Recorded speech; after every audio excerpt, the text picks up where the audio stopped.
travel between City Quays 2, where we do the radio programmes, back to Havelock House every day, and I therefore see that stretch of street every day, and I've been aware of the developments on it, and I was saying that I think it has improved. Now, the journey back to Havelock House is not something that I'm going to be doing long term, because after July, everyone who works in television will also work in City Quays too.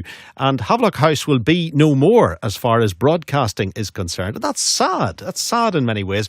And it's a poignant day today because the big sign will be going up. And Savills have the challenge of selling the iconic broadcasting building that has been the home of UTV from the late 1950s. And Neal Morrisson is from Savills Estate Agency. Neal, good morning. Morning. Neal, 3.5 million is what the owners are asking for the building. What do you get for 3.5 million? Well, you get an incredible opportunity to buy a very well-known office building, production building in the heart of Belfast city centre. The building extends to just under 60,000 square feet on a site of 1.8 acres. So there's lots of opportunity for owner-occupiers to buy, maybe even for redevelopment, for office, for residential. Thanks. So yeah, I certainly think it's a great opportunity in the current market. I'm sure you've had a look round it. Do you think it could be instantly used as office space, or does someone need to come in with a bulldozer and really get rid of what we see as an iconic building? Well, we've had inquiries already from production companies looking to occupy the space, because obviously that's a very big business in Northern Ireland at the moment, with the recent announcements of films being shot on the north coast. So it really comes down to the occupier specification, what specification they want to use for the building. So do you think a production house might buy the building, or would they rent it from someone else who would purchase it? We don't know. That will all unfold in the next couple of months, but what I would say is there's demand there from production companies who've already been inquiring, and I say from other owner-occupiers who are looking to relocate their central offices out to kind of this location with car parking. Yes, because it has three fine examples of studio space within it, and of course it's very much associated with the production of television programmes for well over 50 years now. It'd be great to see it continuing to be part of the media industry. Absolutely. And you know, maybe you've got a few pounds, you might want to buy it yourself and start up a production company. It would be a challenge and a half, I think, for most people to come up with 3.5 million. But I'm just wondering, might one of the speculators, especially when you see apartments being built next door to Havelock House at the moment, very popular apartments that are, the three-quarter way built, could it be apartments as opposed to a production house? Could we put 150, 200 apartments in there? Well, it could be. That's very much up to the purchaser, but there is certainly a pent-up demand for housing in Belfast city centre, and if it lends itself to that kind of massing, then I can certainly see some developers looking at it. How much of a bonus is the fact that there's significant car parking around it, or would that just be seen in the future as a site for some form of building? Well, again, it comes down to the purchaser, because from an owner-occupier's point of view, the ability to house 100 car parking spaces on site is very, very limited, especially given that the majority of infill sites in Belfast city centre are now being developed. So this, given it's approximately 5-6 minutes walk from centre of town, is a great opportunity, and I think that's one of the selling points of the site. What about the hotel trade? Would they be looking at it?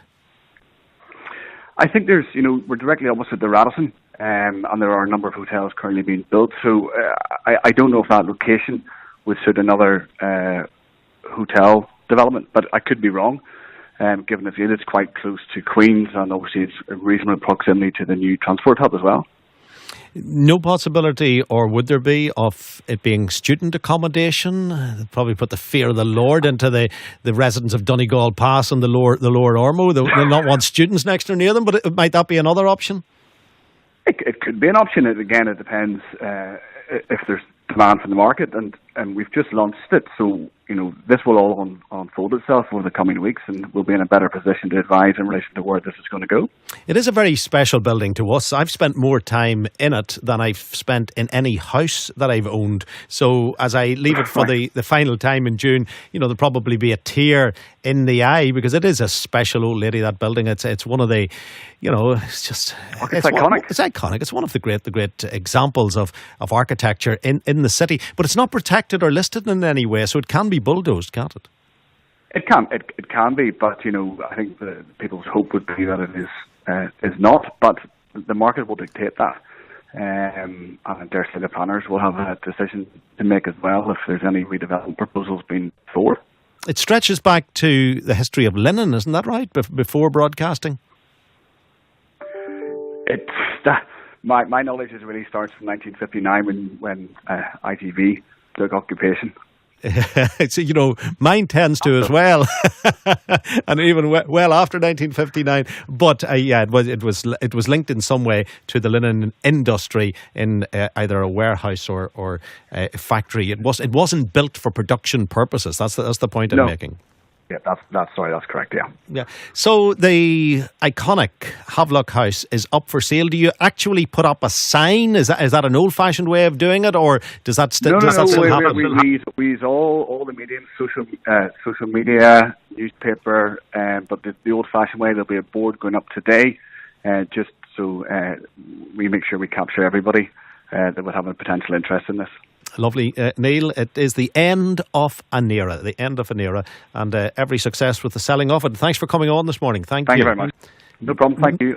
Neal Morrisson is indeed from Savills, and that sign probably going up as we speak. End of an era indeed. And I'm just looking out here, craning my neck towards I can hardly get my head towards the window and up, but on the floor above where I am at the minute, that's the new UTV HQ just above there on floor 8 of City Quays, and it's practically ready to go. It's almost ready for the switch to be flicked, and that happens at the end of June going into July. So Havelock House will have a future, no doubt, in terms of it being an address.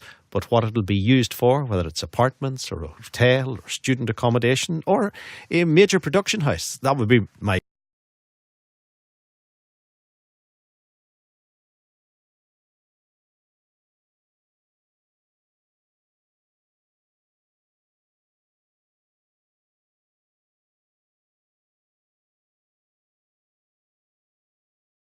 UTV will be based from the spectacular surroundings of City Quays 2.